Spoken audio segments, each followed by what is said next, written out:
किसान साथियों नमस्कार, राम राम, सत श्री अकाल, आदाब। किसान साथियों आप अच्छे होंगे, ठीक होंगे, भगवान से कामना करते हैं, दुआ करते हैं आप जहां भी रहें स्वस्थ रहें, अच्छे रहें, आपके काम में दिन दुगनी रात चुगनी उन्नति हो। परम पिता परमेश्वर से हमारी यही कामना है। साथियों मैं अमित महिला, तहसील लोहारू, डिस्ट्रिक्ट भिवानी, हरियाणा का स्थायी निवासी हूँ। आज दिनांक 2 अगस्त 2023 है और हर बार की तरह आज भी एक महत्वपूर्ण विषय को लेकर हम आप लोगों के बीच में हाजिर हुए हैं। लेकिन वीडियो की शुरुआत करने से पहले मैं आपसे निवेदन करना चाहूँगा कि जिन किसान साथियों ने अभी तक चैनल को सब्सक्राइब नहीं किया है, प्लीज़ सब्सक्राइब करके बेल आइकन घंटी को दबा के ऑल पर क्लिक कर लें, ताकि आगे आने वाला वीडियो का नोटिफिकेशन आप साथियों को प्राप्त हो सके और जो सप्ताह में 2 प्रोग्राम हमारे लाइव प्रोग्राम होते हैं उनका नोटिफिकेशन आपको मिल सके। तो साथियों आज से पहले हमने वेस्ट डिकम्पोजर के बारे में, तरल वेस्ट डिकम्पोजर के बारे में तरह तरह की बातचीत की। काफी साथियों ने उसके बारे में खोल के बताया। कुछ साथियों ने बताया कि वेस्ट डिकम्पोजर से ऐसे फायदा होता है, वेस्ट डिकम्पोजर से ऐसे फायदा होता है, वेस्ट डिकम्पोजर की ये फायदा होता है। लेकिन आज तक किसी भी साथी ने, माननीय चंद्रा जी को छोड़ के किसी भी साथी ने ये नहीं बताया कि वेस्ट डिकम्पोजर से फायदा होता कैसे है। कोई भी साथी इस चीज के नजदीक पहुंचने की कोशिश किसी ने नहीं की। काफी वीडियो मैंने भी देखे कि मैंने वेस्ट डिकम्पोजर का छिड़काव कर दिया जी और वेस्ट डिकम्पोजर की वजह से ये बेनिफिट हमें मिला, ये फायदा हमें मिला, लेकिन किसी ने ये नहीं कहा कि ये फायदा मिला तो कैसे मिला।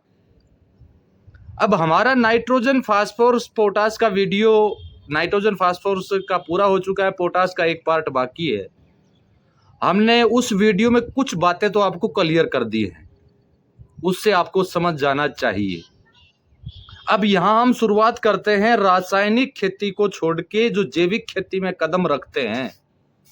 सवाल उस बात को लेके हम करते हैं, क्या उनको बेनिफिट होगा? साथियों उनको बेनिफिट होगा, लेकिन वो बेनिफिट कैसे होगा वो मैं थोड़ा सा आपको विस्तार से बताऊंगा। कल ढेचा के ऊपर, हरी खाद के ऊपर मेरा वीडियो आप लोगों ने देखा होगा। किसी साथी ने ध्यान से सुना उस वीडियो को? अगर किसी साथी ने ध्यान से उस वीडियो को पूरा देखा है ना, तो उसमें काफी उदाहरण जो हैं आपको आज के वीडियो के मिल जाएंगे। कल मैंने उसके बारे में ये चीजें आपके बीच में बातचीत इसलिए नहीं की क्योंकि वो मैटर अलग था, हरी खाद का तरीका एक अलग था, कैसे उसको मिट्टी में मिलाना, कितने समय पर मिलाना।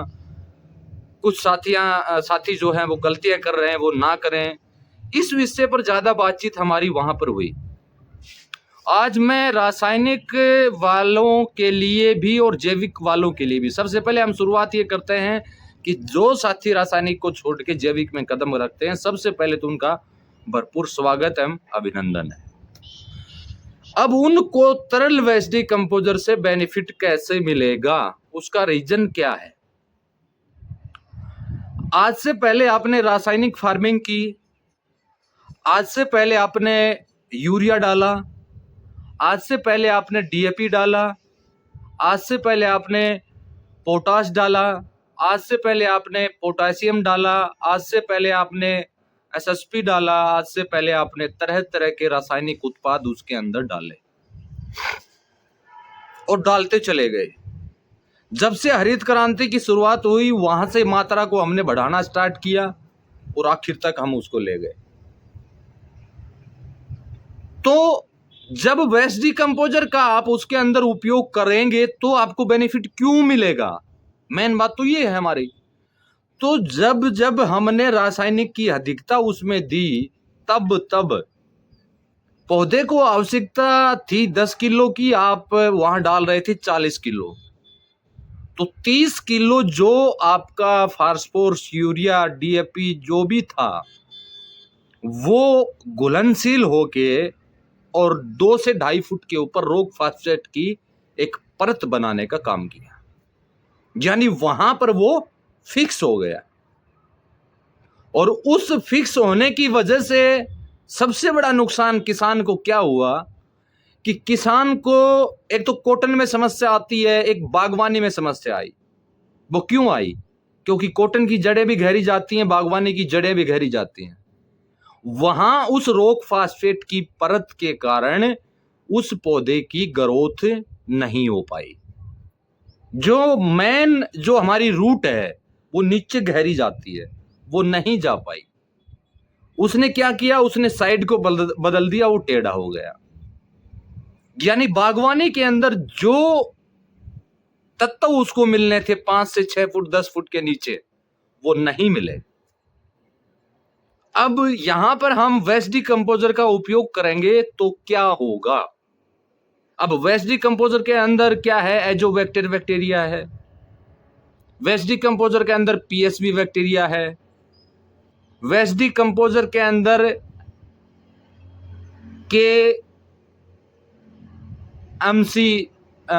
केएमसी बैक्टीरिया है। यानी एजोबैक्टर नाइट्रोजन, पीएसबी फास्फोरस और केएमसी हमारा पोटाश मोबालाइजियम बैक्टीरिया। अब वो कार्य क्या करेंगे? क्योंकि बहुत अधिक मात्रा में वो फिक्स हुई जो खाद है, जैसे ही आप वेस्ट डिकम्पोजर की शुरुआत करेंगे तो हमने आपको बोला है कि आप जो पहले रासायनिक डालते थे उस रासायनिक की मात्रा को तीसरे हिस्से का कम करना है। यानी आप 1 कुंटल डालते थे पहले फॉर एग्जाम्पल, तो अब वेस्ट डिकम्पोजर के साथ में आपको 25% यूज करना है।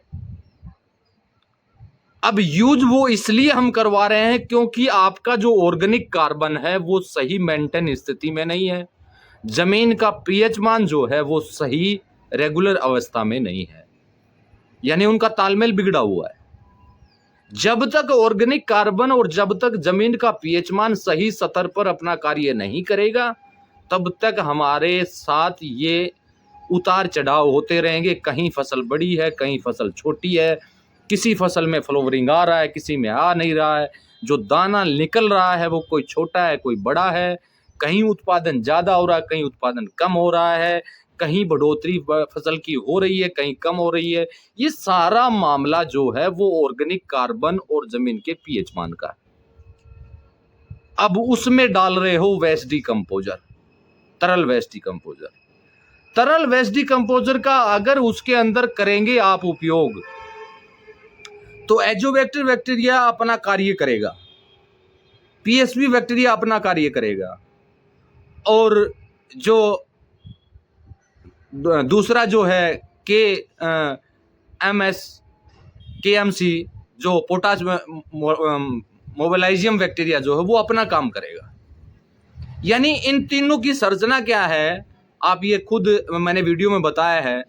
यानी जो भी फिक्स अवस्था में पड़ा हुआ कोई भी आपका नाइट्रोजन है, तो उसको एजोबैक्टर बैक्टीरिया जो है घुलनशील में बदलेगा।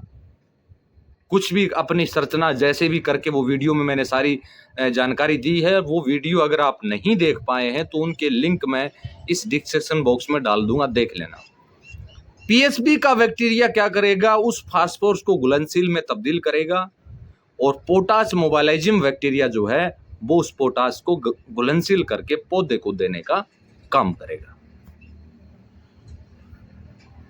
अब वहां पर होता क्या है जी, मैंने पहले साल वेस्ट डिकम्पोजर का उपयोग किया, मेरे को बेनिफिट बहुत शानदार मिला। मैंने अगली साल भी वेस्ट डिकम्पोजर का उपयोग किया, लेकिन बेनिफिट हमें नहीं मिला। मैंने उससे अगली साल वेस्ट डिकम्पोजर का उपयोग किया, अब की बार बेनिफिट अच्छा मिला।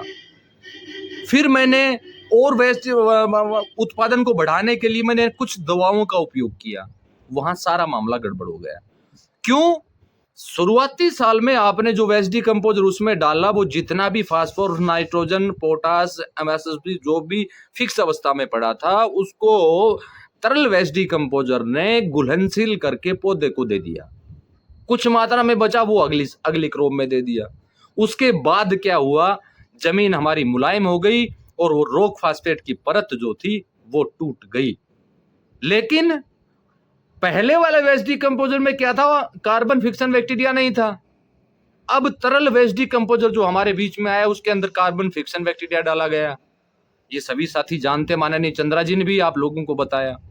तो अगली साल क्रॉप्स का कम होना, ऑर्गेनिक कार्बन का कम होना, ज़्यादा तो कम नहीं होगा, लेकिन काफ़ी हद तक कम होगा, क्योंकि पिछले साल हमने चाव-चाव में और यानी जैविक खेती का कोई भी काम शुरुआती समय में हम करते हैं, तो उसके प्रति हमारी लगन होती है ज़बरदस्त। तो शुरुआती साल में हमने वेस्ट डिकम्पोज़र दे दनादन डाला और वो रॉक फॉस्फेट की परत जो थी वो बिल्कुल घुलनशील हो गई और वो सारा जितना भी मटेरियल था वो पौधे में ग्रोथ अच्छी आई, उत्पादन बहुत बढ़िया हुआ। अगली बार जब पौधे को माइक्रोन्यूट्रिएंट या मुख्य पोषक तत्वों की आवश्यकता पड़ी, उस समय हमने जो माइक्रोन्यूट्रिएंट हमें बनाने चाहिए, जो पोषक तत्व हमें बनाने चाहिए, जो चीज़ें हमें बनानी चाहिए थी, वो चीज़ें हमने नहीं बनाई। हमने सोचा कि पिछली साल वेस्ट डिकम्पोज़र से काम चल गया, तो अब की बार भी चल जाएगा। लेकिन हमने उसकी गहराई तक जाने का प्रयास नहीं किया कि पहली साल आपकी फसल के अंदर उत्पादन क्यों बढ़ा और उससे अगले साल उत्पादन घटने का कारण क्या था, ये हम कभी नहीं सोच पाए। ये बात मैं आज आपको इसलिए बता रहा हूं कि कुछ साथियों के ऐसे सवाल हैं जिन सवालों का जवाब देना तो बहुत मुश्किल है। कुछ लोग कहते हैं कि वेस्ट डिकम्पोज़र केवल वेस्ट डिकम्पोज़र का मैं यूज करता हूं, उससे मेरे को सारी चीजें हो रही है। हाँ, मान सकता हूं। शुरुआती साल में अच्छा उत्पादन आपने लिया, दूसरी साल भी आपका अच्छा हुआ होगा, तीसरी साल भी अच्छा हुआ होगा। वो उसका रीजन है आपकी जमीन का ऑर्गेनिक कार्बन सही था और उसमें नाइट्रोजन की जो आवश्यकता थी, उसके लिए एजोबैक्टर बैक्टीरिया ऑलरेडी अपना कार्य कर रहा था। जो फिक्स अवस्था में पड़ा था, जो स्थिर अवस्था में पड़ा था, उसको पौधे को ग्रहण करवाने का काम उसने किया। अब सोयाबीन की अगर बात करें तो सोयाबीन की जड़ों के अंदर इतनी मात्रा में नाइट्रोजन को फिक्स करने की अक्षमता है जिसका कोई अनुमान नहीं लगा सकते हो आप। तो किसान साथियों, मेरा कहने का मूल उद्देश्य मूल जो वाक्य था, यानी दूसरी साल फसल कम होने का रीजन क्या था कि हमने ना तो कोई माइक्रोन्यूट्रिएंट बनाया, ना हमने कोई किसी तरह का उत्पाद अन्य उसमें डाला। जैसी फसल हम रासायनिक में निकालते थे, वैसा ही काम करने का प्रयास हमने किया। अब कल मेरे खेत का वीडियो जो आप देख रहे थे, उस खेत में यूरिया, डीएपी, एसएसपी, एमएनपी कोई भी डालने की आवश्यकता नहीं है और ना ही मैं कोई भी किसी तरह का माइक्रोन्यूट्रिएंट डालूंगा। मैं only to only waste decomposer से वो फार्मिंग करूंगा, क्योंकि मेरी जमीन का ऑर्गेनिक कार्बन 1.40 से अबो है। अब आप अनुमान लगा सकते हैं वो 1.40 कार्बन लाना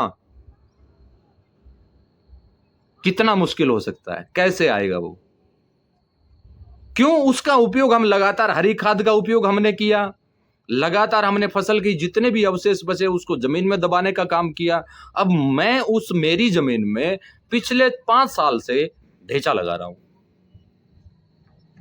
फसल के अवशेष उसमें दबाने का कार्य कर रहा हूं। मेरे पास इतने पशु नहीं है जितनी मैं कंपोस्टिंग खाद डाल पाऊं, लेकिन मैं इनसे अपनी पूर्ति कर रहा हूं। अब मैं जो आगे जो उसमें सरसों लगाऊंगा, केवल सरसों की खली का उपयोग करूंगा, जो मेरे घर पे मैंने तेल निकलवा के ऑलरेडी रखी हुई है, और वेस्ट डिकम्पोज़र जलाऊंगा और सरसों का वीडियो बना के आपको मैं दिखाऊंगा। आप देखना कितनी सरसों, पिछली साल 11 क्विंटल प्रति एकड़ सरसों का उत्पादन मैंने लिया। सबसे पहले इन चीज को आप समझिए कि वेस्ट डिकम्पोज़र हमारा जो काम कर रहा है, तरल वेस्ट डिकम्पोज़र जो हमारा काम कर रहा है, वो काम किस हद तक कर रहा है। उसके साथ माननीय चंद्रा जी को क्या जरूरत थी माइक्रोन्यूट्रिएंट इत्यादि की बताने की। आप माननीय चंद्रा जी ने 10 पर्ण अर्क के बारे में किस लिए बताया? माननीय चंद्रा जी ने आपको बकरी के मैन्योर का गोल किस लिए बताया? माननीय चंद्रा जी ने आपको पत्थरों के स्टोन का गोल किस लिए बताया? वो इसलिए बताया कि शुरुआती समय में वेस्ट डिकम्पोज़र से काम चल जाएगा, अगली साल ये गोल ये सारे तैयार हो जाएंगे, तो जो भी न्यूट्रिएंट की डेफिशिएंसी आएगी वो इनको पूरी करेगा। ये चीजें अगर हम अपने खेत में डालेंगे तो ऑर्गेनिक कार्बन बढ़ जाएगा। तीसरी, चौथी, 5वीं साल जब जैसे ही हम प्रवेश करेंगे तो केवल वेस्ट डिकम्पोज़र से फार्मिंग कर पाएंगे, और वो भी ज्यादा डालने की आवश्यकता आपको नहीं पड़ेगी। आप 2 या 3 बार क्रोप में वेस्ट डिकम्पोज़र चला देंगे, या जो भी फसल आप लगा रहे हैं 1 या 2 बार माइक्रोन्यूट्रिएंट चला देंगे, छिड़काव करवा देंगे, उससे आपकी क्रॉप्स हो जाएगी। क्यों हो जाएगी वो?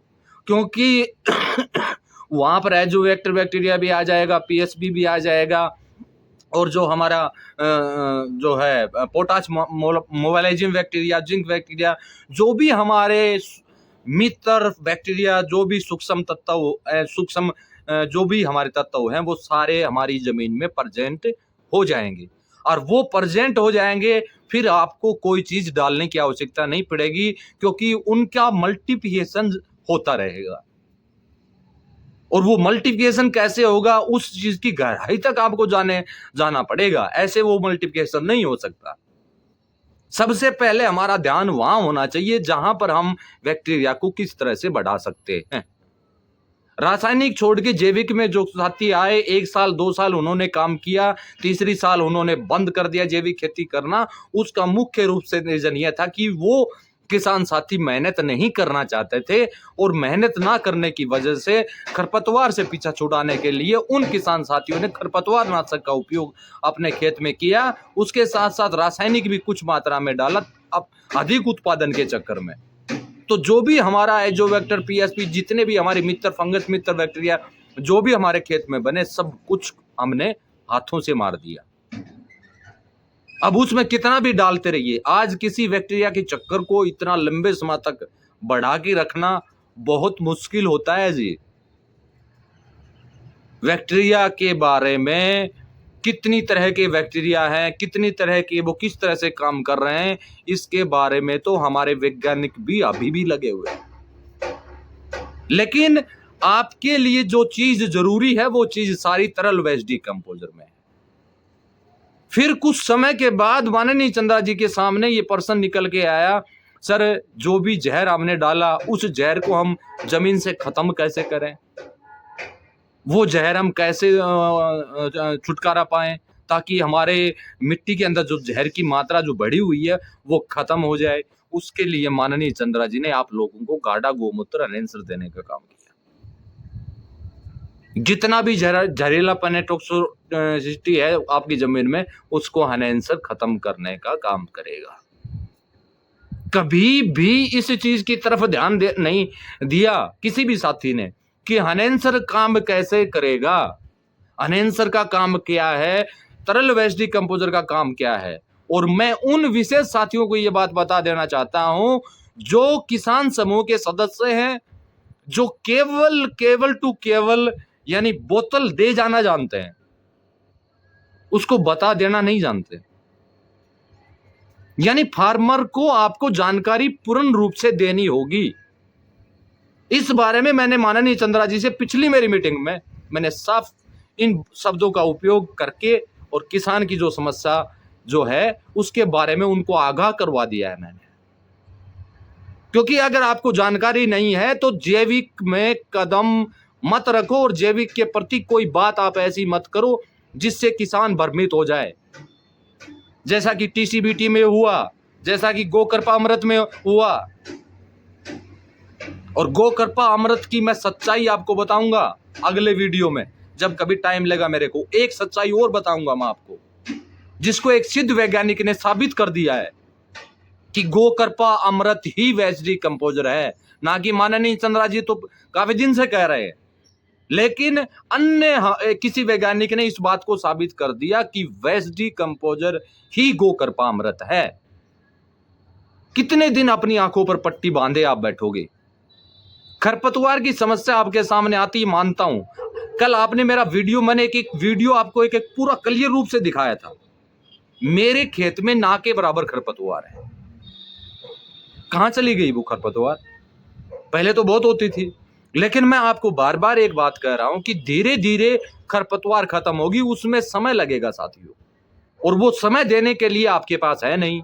जब तक जैविक खेती में पूर्ण रूप से आप तैयार होकर टाइम नहीं दे पाएंगे, तब तक उसमें कामयाबी मिलना बहुत ही ज्यादा मुश्किल है। तो साथियों, आज आपको शायद मेरे द्वारा दी गई जानकारी से काफी हद तक प्रैक्टिकली जानकारी आपको ये मिली होगी कि वेस्ट डिकम्पोजर का उपयोग अगर आप कर रहे हो तो उसके साथ साथ क्या हमें जरूरी है। हाँ, 2 साल 3 साल जब आपको हो जाएंगे, जब माइक्रो न्यूटन इत्यादि का उपयोग करते आप काम करेंगे, उसके बाद केवल टू केवल तरल वेस्ट डिकम्पोजर से आप फार्मिंग कर पाएंगे।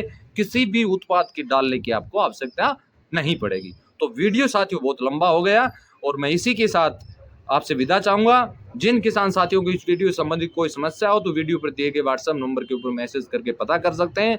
आने वाले समय में हम किसी अन्य विषय को लेकर आप लोगों के बीच में हाजिर होंगे। और जिस भी साथी को किसी भी तरह के उत्पाद की आवश्यकता हो तो वीडियो पर दिए गए व्हाट्सएप नंबर के ऊपर मैसेज करके मंगवा सकते हैं। इसी के साथ धन्यवाद, नमस्कार, जय हिंद, जय भारत।